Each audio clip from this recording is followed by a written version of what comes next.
Иако предлог законот за попис се уште фаќа прашина во собраниските фиоки, на терен почна пилот пописот. Истиот ќе се одвива во 13 општини, а попишувачите денес ги бележаа границите каде ќе се одвива пребројувањето на населението.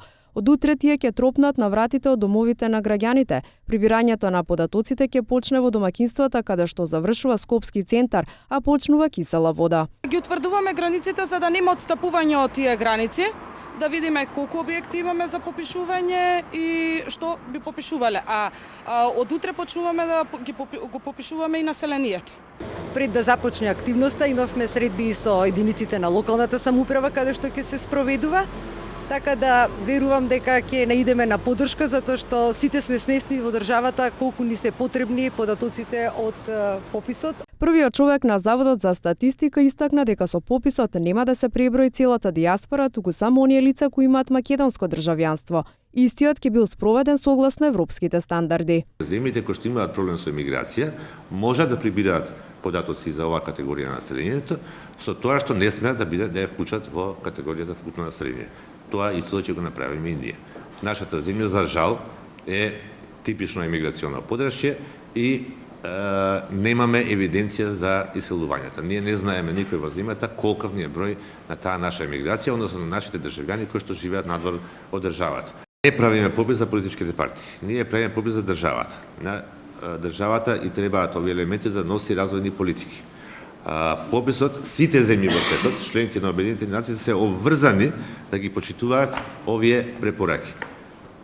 И додека статистика уверува дека се подготвени за пописот наредната година, власти и опозицијата и понатаму водат битка за законското решение. Според првите, предлог законот е согласно европските стандарди на Обединети нации и Евростат. Практично секогаш кога треба да се донесат крупни одлуки кои што се во интерес на државата, ние знаеме сами од попис колку е важен да се спроведе за државата, знаеме дека долги години не се спроведуваше токму заради политички калкулации од страна на тогаш или порано владеачката ВМРО-ДПМНЕ, а сега опозицијска партија.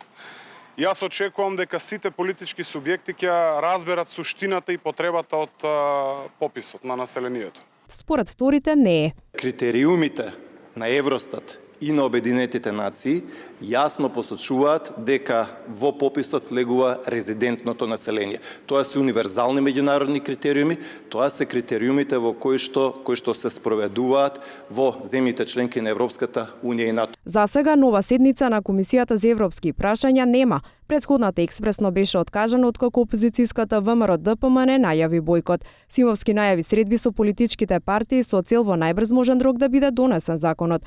Попис во земјава треба да се спроведе следната година во месец април, по цели 18 години.